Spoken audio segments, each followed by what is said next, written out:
at one point he told me that they sat down and they talked about it, and he told her that he wanted to either fix things or like to try to fix things, and if she didn't want to fix them, then they needed to like move forward with the separation and like actually file for a divorce at this point was the impression that I got from this, and was what he told me. And so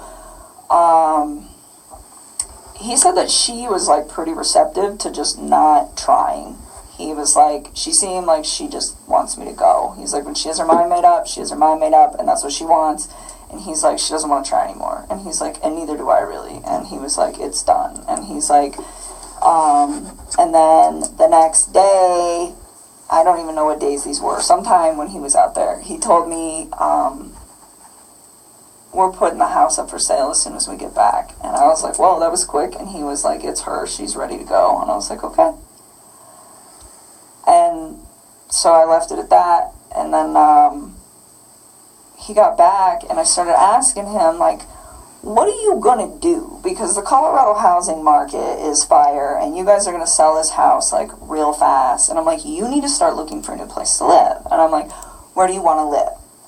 And I was really trying to help him out. I'm like, do you want to get a house? Do you want 3 bedrooms so you have one and each of your girls have one? I'm like, do you want to, you know, like do an apartment? Like, what do you want? You know, where do you want to live? Because he's in Frederick, but that whole area over there is just like a bunch of small towns, and you can kind of just pick and choose. Everything's kind of, you know, and so he told me, well, I like Brighton, and I was like, okay. And then he told me he wanted a 2-bedroom apartment, and he said he wanted 1 room for him and the other room for his 2 girls. And I thought it was kind of cute. Like, I remember telling him, I was like, yeah, me and my sister had bunk beds, like, at my dad's house. And I was like, when we were little girls, and me and my sister were the same age apart as him and as his 2 daughters, you know. So I told him, I was like, they're going to love it. I was like, they might be, like, stuck in 1 room together. I was like, but they'll become, like, best buddies. And it was really exciting. Like, I liked helping him, and I just wanted him to, like, I don't know. This is what he told me he wanted. So I was like, well, I will help you do the research. But another thing that I really took care of was to be like, where is she moving to? I was never like, you know what, screw your wife, try to get full custody. None of that bullshit. It was always just like, you know, I'd ask him, I'm like, well, what kind of custody you guys going to have? Because he at work, they're about to switch his schedule. So right now he's like a Monday through Friday, and they're about to switch these guys to 8 days on, 6 days off. That's tough. That's awesome. And I was asking him, I was like, are you going to have your kids, like, on that set of days off? I was like, because that would work perfect, like, 1 week on, 1 week off. And I was just like, you know, we just talked about it. And I'm like, what is your plan? And he's like, we haven't figured out exactly what we're going to do about the kids yet. But he told me, he's like, Colorado's a 50-50 state, and she's okay with everything 50-50. Like, he said that she was, like, on board with this because she wanted it too. Like, she was checked out of this relationship. So that was, like, how he made this sound. That it was, like, a very, like, kosher, we're done kind of thing. Did you ever give him, like, books or articles or anything to read about saving your marriage? Did you ever provide anything to him like that? About saving his marriage? Yeah, like how to recover a marriage or how to save your marriage. You know, there's all sorts of publications and books out there. No, but I did tell him, and I don't know if I did this through text or phone. That will be something you guys will, I'm sure, figure out. But I told him a few times, like, I think that you should take the time to read some articles about what separation does to kids. You know, and I told him, I said, when my parents separated, we were literally like 3 and 5. We were almost the exact same age as these little girls. And I told him, I said, you know, I was so young when it happened that it didn't really have like a big negative effect on me because I was so small that I didn't really process it too well. I was like, but I do have cousins that their parents got divorced when they were like 10, 11, and I think that it hit them a little harder. You know, and he's like, oh, they'll be fine, you know, and I told him, I was like, even though they're small and you think that they'll be fine, I was like, I think you guys should just read about it just so that you guys are prepared in case, you know, one of these two starts having a hard time with the fact that you guys aren't in the same house anymore, you know, and I would tell him, I was like, you know, there's pros and cons to it, like, because he was, like, getting ready to do it, and it would be like, you know, it's kind of cool having 2 Christmases, and, you know, like, your parents get to go, you know, be happy doing whatever it is they want to do with their lives, and they don't have to be in a situation that's probably not good for the kids because it's not good for those two, you know. But at the same time, it was like, just read. Like, that's what I always used to tell him. I'd always tell him to, like, I tell people to read about everything. Reading is so good for you. So he, at this time, is telling you that, yeah, I am the guy trying to save the marriage and she doesn't want it. That's what he told me.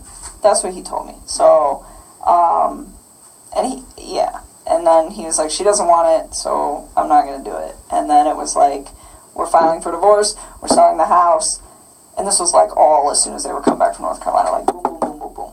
Did you recall when he gets back from North Carolina? No, I don't even know how long he was out there. I know it was like less than 2 weeks and more than 1. Okay. I don't remember.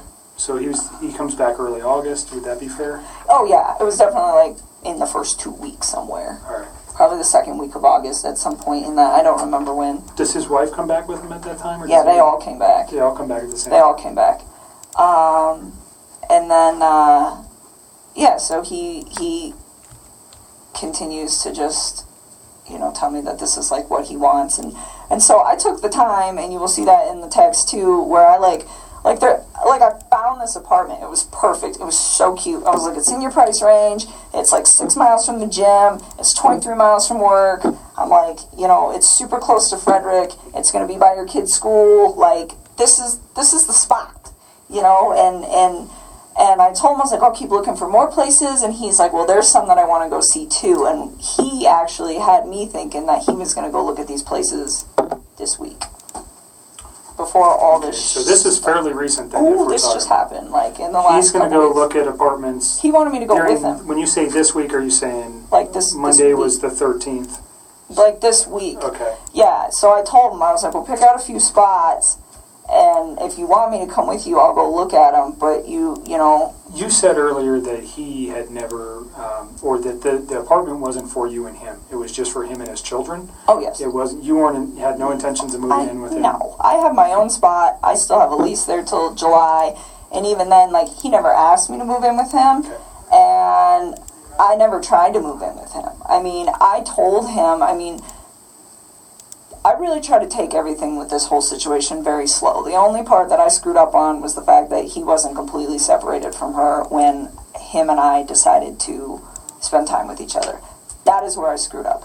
But other than that, everything else, it was always like, you know, you build your life, I'm going to build my life, we will intertwine them, but I am not ready to, like, do this. And he respected that. And I even said that, and I don't know, that might be in the text, but said that too, where it's like, Chris, like, you need space. Like, you're just getting out of a divorce. Like, personally, I think jumping into a new relationship is a little quick.